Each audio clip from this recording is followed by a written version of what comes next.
to this place. It's been a while, but the last time I was here, I made grown men cry. It was awesome. We were having a conversation, and Fred Nathan and I were talking about open primaries and allowing independents and declined estates and minor parties to vote in the primaries. And I don't think some of our friends at the Democrat Party appreciated it, and they cried and told me that I was ruining the primaries, and it was really interesting. Thank you so much, John. Thank you, everybody, for having me. As John said, I am the Director of State Operations for Common Cause, and Common Cause, we're about to celebrate our 50th anniversary next year. Not quite as long as the league, all right, half the league, but we, as you know, as I'm sure this crowd knows, we were created, basically after Watergate, when our founder, John Gardner, looked around DC, and the story goes that he said, wait a minute, everybody's got a lobbyist but the people. Where's the people's lobbyist? And so we work on good government issues, voting rights, gerrymandering, redistricting, money in politics, ethics. There's just a lot of stuff that goes under that. We have supported a variety of things here in New Mexico around transparency that don't necessarily fall neatly into those categories, but we have a history at Common Cause of doing that. I mean, we took a position against the Vietnam War. We worked against nuclear weapons. There's been other things. So here in New Mexico, I'm sure this group knows that a few years ago, the Department of Justice came in and took over the Albuquerque Police Department. The police department had killed 31 people in 3 years. And so we at Common Cause New Mexico joined that coalition that was spearheaded by the ACLU, particularly around transparency within the police department and with the oversight committee. We've also jumped into the Gila River Diversion Project a few years ago when all of our friends who do environmental work were like, hey, wait a minute. Not only is this a bad idea for New Mexico, but they are sketchy as hell about what they're doing. There's private meetings, my cousin's getting all the procurements, and so we put together a 4-pager on, what is going on with the Gila River from a different perspective to say, not only is this bad for New Mexico from all of our local experts, but also from this idea of transparency, ethics, and nepotism.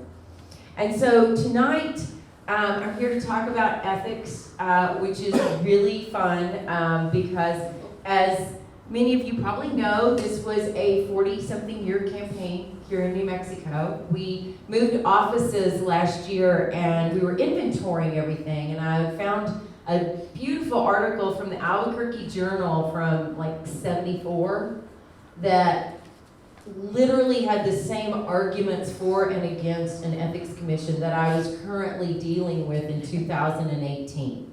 So for all these years, the legislators have said we can police ourselves. We can do that. If they don't like us, they can vote us out.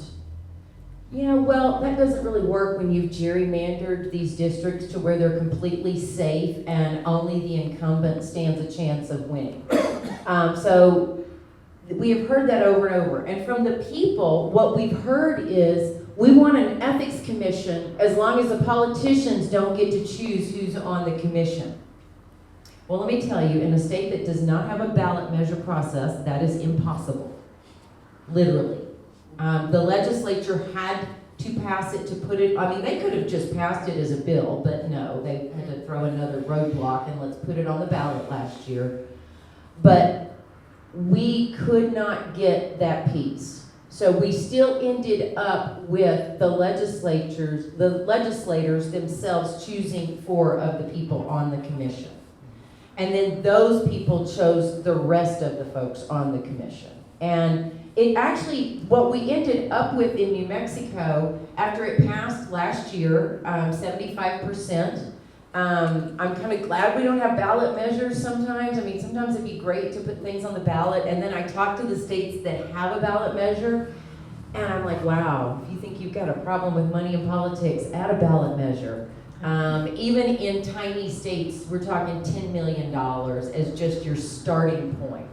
And I'm like, well, we passed a constitutional amendment in New Mexico, 75% voted for it, and I think we spent about $6,000 on some Facebook and Twitter ads. And wrote some letters to the editor.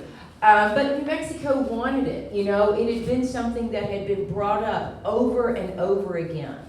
And this article that John mentioned that I just had published, which again, this place sounds a lot fancier than it is. In fact, when they asked me, would you write an article for the Harvard Law and Policy Review, I contacted our attorneys in DC and was like, are they real? I mean, anybody can slap Harvard on it and sound good. And they're like, no, it's real. And so it was actually supposed to be published before the legislative session. It was supposed to be published back in November or December. So I was like, absolutely, I will write one because then I can use it during the session to hound them about good enabling legislation. So we passed the bare bones of the commission last year, but now we needed to come into this legislative session in 2019 and pass all the nuts and bolts. How is it going to actually work? And we knew that was going to be a huge fight because everything that we had dealt with before, we knew we were going to deal with it again. Things like in 2009, Senator Linda Lopez introduced an ethics bill that was awful. It would, if you as the person making a complaint happen to tell somebody about that complaint, you could face nearly $30,000 in fines and jail time. You were facing more punishment than the elected official had they been found guilty because you spoke about it. All of the meetings were in secret. They were going to really control the purse strings, no subpoena power. And so we got together 10 years ago, along with the League and FOG, and we even had, I'm pretty sure, the Chamber of Commerce and AARP and other folks get in and say, this is terrible. You can't do this. And so it's been a struggle. I mean, our former governor back in the 90s, Bruce King, had a task force. Governor Richardson had a task force in 2006. You know, you have some awful thing happen. You know, Robert V. Hill, former treasurer, we had 24, 25 charges against him, and all but one got dropped. And so that happens, and you create a task force. And then, of course, you know, even more recently, we've had Diana Duran, Secretary of State, go to prison for, you know, filing all kinds of false reports and gambling and, you know, who knows what. And then, of course, former State Senator Phil Griego, who went to jail a couple times, you know, and they keep finding more charges. As an aside, that is the only legislator I've ever lost my temper with. I was a brand new lobbyist. It was 20-something years ago, and I was working to ban cockfighting, and the Senate Conservation Committee killed that bill every year. 5-4, they just killed it every year. They didn't even hardly listen to it, and so they did, and I was so mad. And he came out in the hall, and I was like, we've got 79% of the table. I bet you've never had 79% of anything in your worthless life. And you know. So I always tell people how not to lobby. So guess who could not really lobby Phil Griego for the next 20 years? Shockingly, he remembered that. You know, but we've had, you know, we have these cases that happen, and with our polling, it shows year after year, 90% of the state wants an ethics commission. I figure the other people answering the polls are elected officials. Because even though we've got, and it's not that we think everybody is corrupt. I mean, it's nothing as simple as that. It's a matter of restoring faith in the people who are elected. You know, it used to be, we felt, you know, in the 70s, Congress, they're all corrupt, except my guy, my girl, they're okay.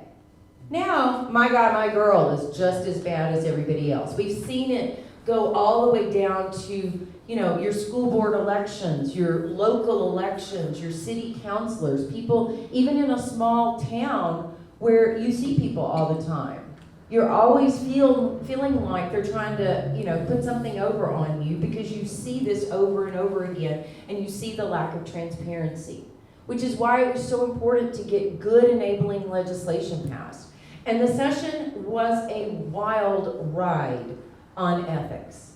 We had Representative Damon Eli, who came in with a great bill, House Bill 4. We had worked with him in the interim. We had been going to, putting together meetings with the Foundation for Open Government, the League, New Mexico Ethics Watch, and going to these interim meetings. We put together a do's and don'ts. They changed it because they're like, Viki, nobody likes do's and don'ts. And I was like, do's and don'ts. So it's now principles of an ethics commission. But we did a lot of research, had a lot of conversations with ethics commissions around the country. Which ones are good? Which ones are bad? What makes a good ethics commission? And we put together a 2-pager on what you have to include and what you should not include. And really around the confidentiality. That was such a huge sticking point and back and forth because so many people wanted everything to be completely hidden away.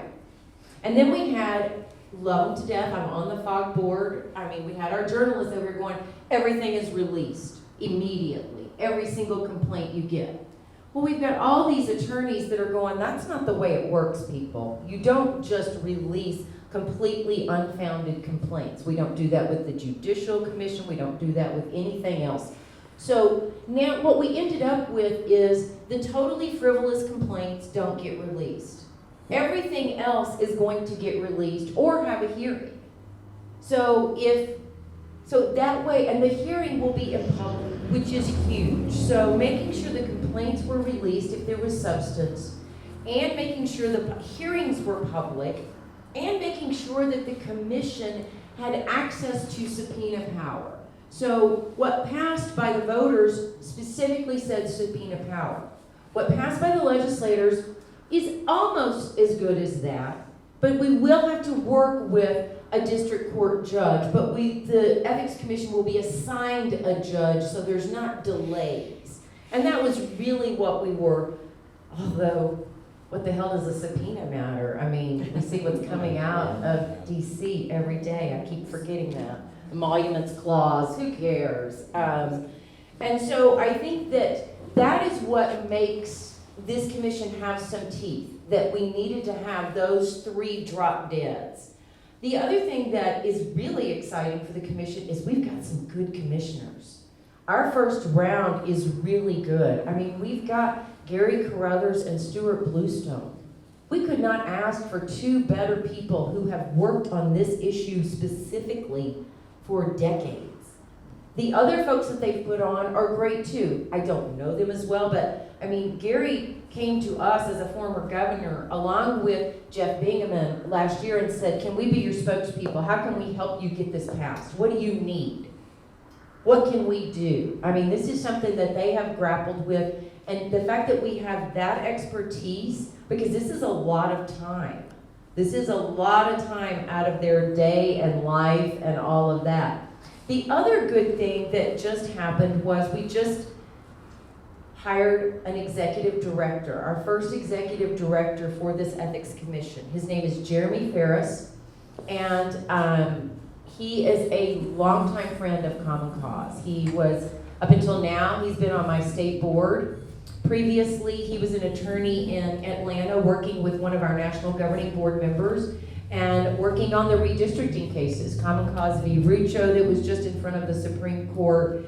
And Jeremy's wife, who is a physician, got a job out in New Mexico a few years ago. He's clerked for a couple of Supreme Court justices here and went to work at Friedman Boyd and then has been at the general counsel at the Department of Finance and was just hired as our new executive director. And it's just, we could have hired, I won't say it, but we all know the kind of people we could have hired. And the fact that we hired somebody who's really smart, who's been working on and intimately knows this issue, was working at the Department of Finance with the commissioners, making sure they had a budget, is really exciting. What we need now, of course, is to make sure people show up. To make sure when the commission starts accepting complaints on January 1st, that we are all there. Not that we're all filing complaints. I mean, we may be filing complaints, but that we're there. We're showing up when there's hearings. We're letting them know. Because when you talk to commissions around the country, they always say that your biggest problems come with your second round of commissioners. Your first round is shiny and new and the best of the best, and everybody knows that everybody's paying attention. And then a few years down the road, it's not that we think we've got ethics taken care of at that point, for heaven's sakes. We just feel like, okay, there's something else going on. I mean, and quite frankly, I mean, nobody has enough time in the day anymore. So I think that being there and showing up and, you know, really, I've talked to some of the organizations that have been following this and have been lobbying for this and saying, you know, once we get this going, we need to come up with teams. You know, we need to come up with teams of people and volunteers who, you know, we look at a calendar and we say, okay, we're going to have this going on here. Maybe they've got this kind of meeting going on there. And make sure that people are there and that we're covering it and they know that we want them to be successful. Because another piece of the Ethics Commission is a place for legislators to go to ask questions. I mean, as the last citizen legislature in the country, which I say in my article is, you know, hated and loved. I mean, it's so folksy and awesome. Yippee, we've got a citizen legislature. Meanwhile, conflicts of interest are built into our legislature. I mean, it's like they created it to keep the people out. It's in Santa Fe, and no parking. I mean, that parking garage got taken over by staff in like 3 minutes. So unless you're at 6:30, good luck on that. And, you know, it's winter, and it's a month or 2 months.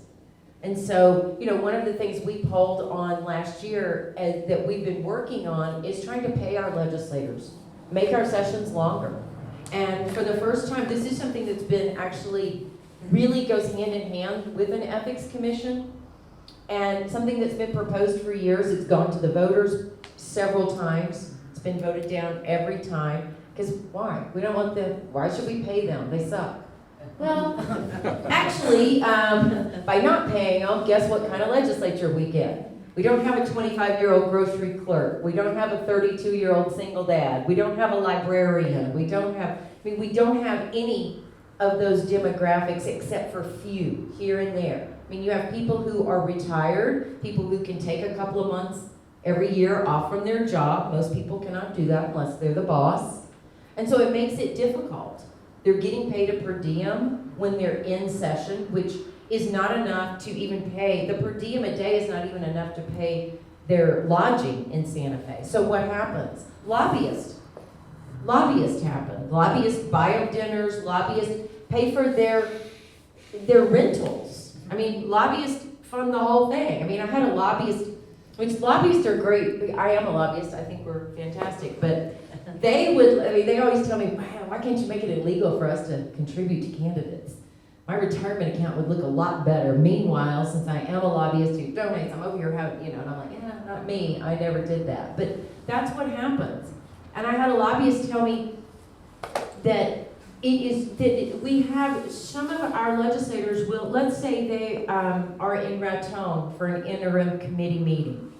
They get to the hotel, and they're getting their per diem. They get to the hotel, they check in, and then they call the lobbyist on their cell phone and say, hey, I'm checking in, can you give them your credit card number? And I mean, heaven forbid you're eating anywhere in Santa Fe during the session, because they'll just walk by the table and just drop off their bill as they walk out. Didn't even have a conversation with the lobbyist, nothing, just drop off the bill on their way out. But because we don't make any money, and well, I like to remind people New Hampshire gets paid a whopping $200 a year. So we're doing better than New Hampshire, even though we're the only unpaid legislature. But paying legislators, even just a medium New Mexico income, would change that face. And we're not talking about having a 12-month session. Could we explore 3 months or something? I mean, we see what it's like. I mean, other states and other countries, they have to give every bill a hearing. Can you imagine? That would be a game changer in New Mexico. Instead of sitting in Senate rules for 2 months, praying to God your bill that's been on the calendar for 60 days actually gets pulled up. It won't until you walk out of the room for 5 seconds. But I think that, and this year when we polled, it's the first time we've ever gotten more than 50% of the state supporting paying a modest income to legislators, which is really awesome.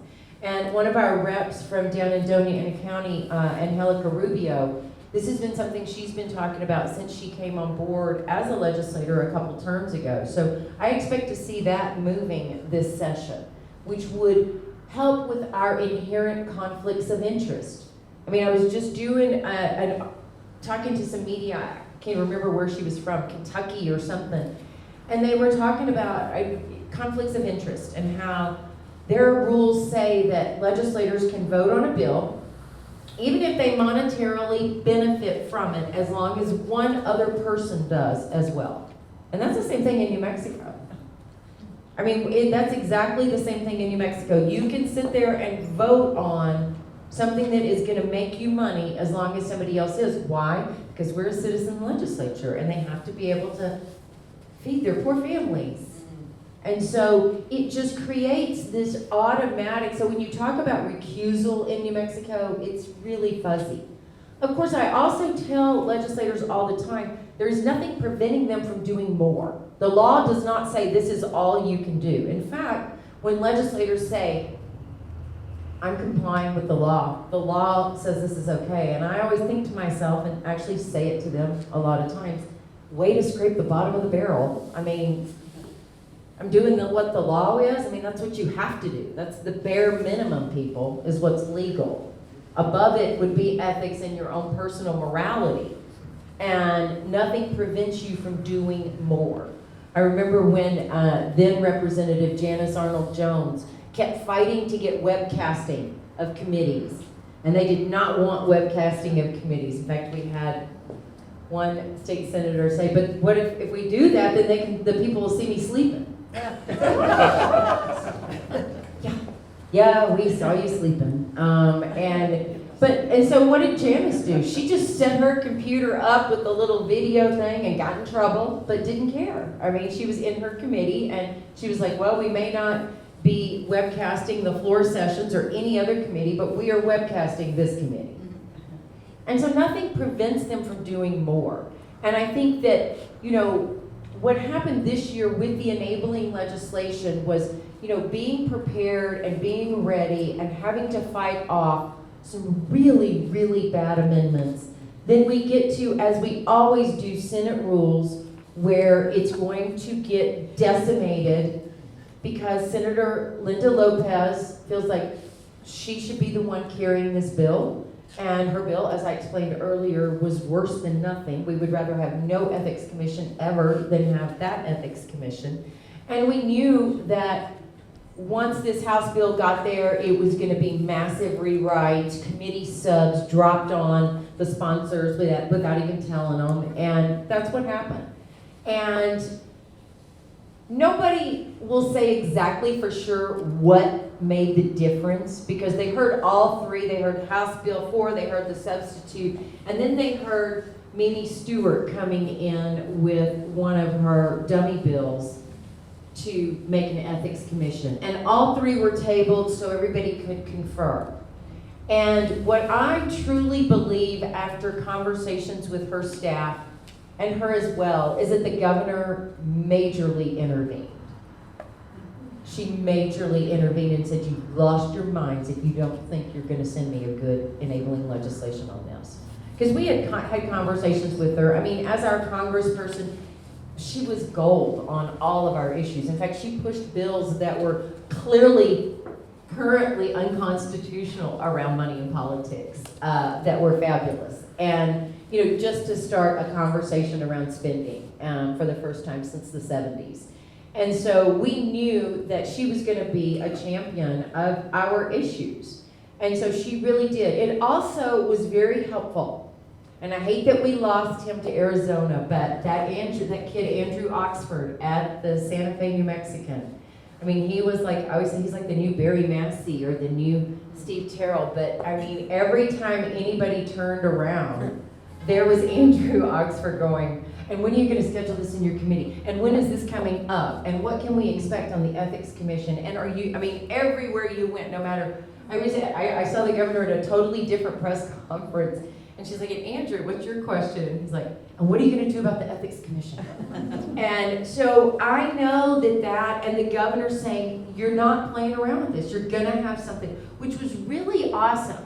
Because Senator Mimi Stewart is a huge champion of ours, except for an Ethics Commission. She has told me for a decade, I've got a friend who's a legislator on the East Coast, and their Ethics Commission is just a gotcha, and it ruins people's political careers. And so I'm like, all right, fine, Senator, I'm just going to leave you alone. I just vote no, I'm moving on. I got 112 of you, okay? And I handle my nose very well. Next thing I know, she's carrying it, and it's good. And I'm like, I'm asking my staff here, Heather and Deborah and the others, what did you guys do? I mean, how did we flip Mimi after all these years? And again, I really think a lot of it was the governor. And she really said, I want something strong. We even had legislators and some of the attorneys at the Legislative Council Service where they draft the legislation saying things like, well, you know, you could just wait and do it next year. If it doesn't pass, that's okay. There's nothing in here, and there's nothing in the Constitution that says it has to be passed right after the voters pass it. I was just like, wait a minute, we asked those questions years ago, and this is a different answer than we got years ago. And we would have put it in the constitutional amendment. You have to do this, you know? I mean, the original constitutional amendment was about 6 or 7 pages long. They whittled and whittled and whittled and got it down to, you know, a couple of pages, which was, quite frankly, more than I thought we were going to end up with. I thought they were going to say, do you want to create an independent ethics commission? And that would be the whole thing in the Constitution, and then they would do everything else in the statute. And so by getting the way they're chosen and the subpoena power and some of the transparency put in the Constitution, we can hopefully prevent that. But that doesn't mean that they're not going to try to chip away at it. I mean, that's what you see on any democracy issue. Any issue that affects them personally, they're going to dicker with it and mess around with it in every single committee. I mean, I was working with a buddy of ours that y'all may know, Steve Lipscomb. I should say Miranda Scully's husband. I always give him grief. I'm always like, you know, Miranda's husband. But he's been working on this amendment called Fix It America, and we were the first state to pass that last year. And it deals with both disclosure and gerrymandering. And he worked with constitutional scholars around the country and came up with the perfect language. And then he came to me and he said, I've got the perfect language. And I'm like, it doesn't matter, Steve. It's going to get amended in every single committee. He's like, but it doesn't need to. It's perfect. It's been looked at by all of these. And so after the session, he was like, I'm so glad my first session was with you and Heather, because not only did everything you predict happen, but we passed it, and now I know that I don't have to have it, as my niece used to say, shiny perfect all the time. Because they're going to mess around with it, because it deals with them. It's just like, you know, I mean, finally getting the disclosure bill signed that I worked on with Senator Worth for 8 years. And to, you know, I mean, at one point we're passing the Senate unanimously over and over again. And, you know, it finally gets passed, and gets signed this year, but the House put in, you know, their super committee thing, which, you know, the governor, her office calls me and they're like, we don't like this, and I was like, hey, I don't like it either. You need to talk to your staff and your House. And if you want to get rid of this next year, bring it on. Give us a message on it and we'll take that out. But now the leadership can create a leadership committee for the Dems in the House, the Republicans in the House, and then the same in the Senate. And they can accept 5 times the contribution limits. Because that way they can coordinate it better, because the PACs are ruining things for the candidates, didn't you know? So that's that's why you holding on to contribution limits, which ours for our state House and Senate. I mean, they're the same as for Congress. So we already have huge limits. But we are seeing such an attack. It's one of the few things the courts have not attacked around money in politics, but it's something you see the legislators attacking, because they're like, Viki, the PACs can raise unlimited money, and can only raise $2,700 per cycle per person. And I'm like, but $2,700 per cycle per person? I mean, that's kind of a lot of money, isn't it? For a state house race that just a decade ago we spent like $20,000 on? And so, that's why we always really push back and hold on to our contribution limits, because we didn't get them until 2010. They were passed in 9, but we had to wait till everybody got rid of that election, and then we could put it in after the next election. It's always that grandfather clause.